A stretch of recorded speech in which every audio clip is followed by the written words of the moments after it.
I think problem inotangira pakuti ndinomu-entertain. I think Denzel atori problem chai, and not problem yake iri pakai, because I was just trying to enjoy hope dzangu. Ndakakula down. Mira ndikudze zvinoita Denzel. Problem ya Denzel chai, asi ndakudze problem ya Denzel. And nezuro ndakabva kugraft around kuma 7 ndifanda mira ndigeze ndidye ndirare. Noize kuma 8:08 half 8 nandarara ndatopinda mugudza. Unongoziva hope dzedza uchangobva kurara. Waize ndiri kuhope ndakanyura mudreamland, probably ndaitomboresana napresident ndichitoita se ndichitowina lotto or something. Ndinzwe foni kurira ndiri kuhope guys. Ndifanda moka ndicheke foni zizori kuramba kuvhura. Unongoziva uchangobva kurara, hope dzedza dzinonaka dzekuti uchangobva kurara. Ndone phone call ndidenza kuma 8 probably emergency. Mira ndinzwe bro waita sei Denzel on the other end of the call. My way zvangu energy yanga nayo, little did I know kuti zvatopera ipapa. On the other end of the call ndinzwe Denzel, magic wadi you can't believe what just happened bro. And that's what my way I see emergency. Saka ndanga ndanopindura zvangu kuti bro, kana kusiri kuuya kwaJesu andisikuda kuzvinzwa, ndokumbira kuzvinzwa mangwana. Ndakurara ndakuenjoya hope dzangu. Why is that? Because that's the only thing that can make you like come out of bed just like that. Because ndiri kuenjoya hope dzangu. Chinondiburitsa mugumbezi kuuya kwaJesu kana kuti kusara parapture. Kuti bro wasara. And kwete kuti hey, you can't believe what just happened. Chi. Okay. Chi bro chaitika. He then says, bro, mwana uya bro. Mwana uya wandaikudza, mwana uya akanaka bro. Andifonera right now akati, come get me. My parents went out for the weekend. Avapo for the whole weekend. Come get me. Obviously, I'm happy for my brother. Denzel is my brother. I'm happy for him. I then say, oh, good for you, bro. Congratulations, bro. You finally got the girl that you wanted and desired. Because bro was always saying this week, he said, bro, pani mwana ndakaona ndokedza kutaura naye ari kundi blue tick and stuff. So I ndiri kuhope, and then I say, okay. He then says, bro, there's one catch ndokumbirawo bro. Wona mwana yasiwa vari 2 ne cousin yake, same age. Vari same age. Wona saka asiwa ne cousin yake same age akanaka as well. Ndokumbira kuti ungoito one for the team, ndongoenda musiya with you for like 2 to 3 hours. Ndodzoka ndita se ndichimutora ndakunovasiya chipa. Then I just want some quality time with the other girl, not the other one. Obviously I don't want 2 of them at once. I want one of them. But anditi ane cousin yake avakwanise kuisiya. So bro, please. Ndiri kuhope. I then say, unoza ndiri grumpy, ndiri kuhope, mumbling. Okay, yeah. Ndibva ndakata call. And ndiri kutofunga ndatosiyana nazvo. Ndobva ndarara. And so ndarara ka ndadzokera kudreamland. By now nditori kudreamland, ameno zvandiri kutodreamawo zvangu, ndiri kutoita life yangu.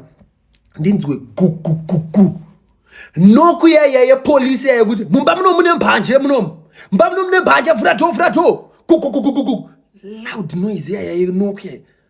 Muka ndichijamba, ndakangojamba, unongoziva uchibva kumutswa zvehasha zvezvo, ndikangojamba ndichibva pamubhedha ndichienda kudhoo kunosvika kuvhura. So uchipinda padeni pangu pane door, anditi door yara neka security lock yakakuti even ndakaloka screen, so pane screen ndoloka screen, then ne door yara ndokwechekera, and then rinosara nekacheni yakakuti you can slightly open kuti uone kuti ndiani panze.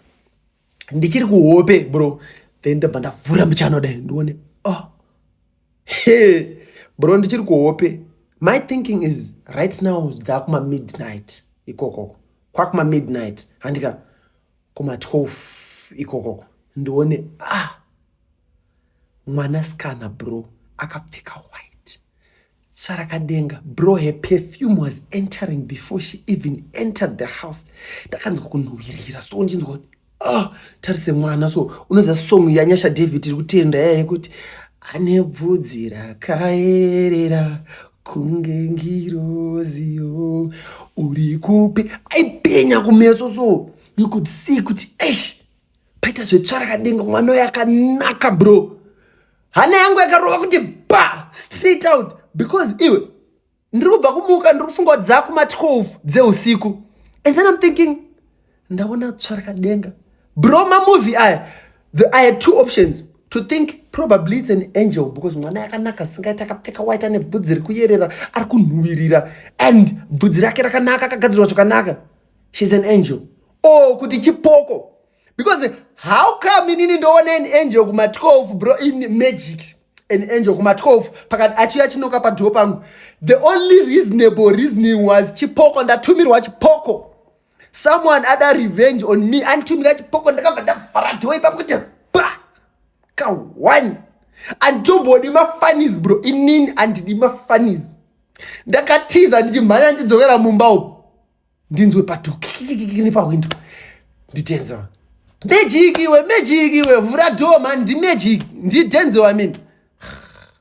Wadi then hope dzapera manje apa hope dzakapera because ndakavhunduka ka andika hope dzakabva dzapera, so I'm back in my senses. I'm like, okay, what's going on? He then says achiseka nekaunga baby vari kumotikari kwake and then magic, one for the team bro, one for the team. Hope dzapera and then okay, all right, into Denzel I'm on phone here. Okay, everything is starting to add up. Ndaenda pado ndakinura kichiki ndavhura bro. Ndandaona kumberi chete bro. Wakamboona situation yaye yekuti you've entered a cave or a spiritual cave or a spiritual room and it like skin yako ibvudzi rese riri paskin rako rinomira kudai unonyatsonzwa kuti bvudzi chiti womira unyatsonzwa kuti ndapinda nzvimbo inoyera or a spiritual area. I don't know and it how to explain that feeling. Ndamerera so bvudzi ramira kudai. That feeling ndo yandakanzwa mwanasikana achipfuura nepadiri kudai so chinzwa kuti kunhuhwirira mwana uyu bro. Apa achipinda mudheni mangu as if ndiye anobhadhara rent yepadheni pangu because confidence dzake so her step, elegance, eloquent bro. I was like shit, hey, achipfuura kudai ndakamzwa kumerera bro. And then she says, hi, can I get a bowl in your fridge? Bro, achienda fridge yangu so inichipinda padeni pangu like pakanangana nepane fridge. I'm like, she even has that accent, British accent. My way ndakameuta bro. And then she says, ine achienda kufridge achinotora mvura.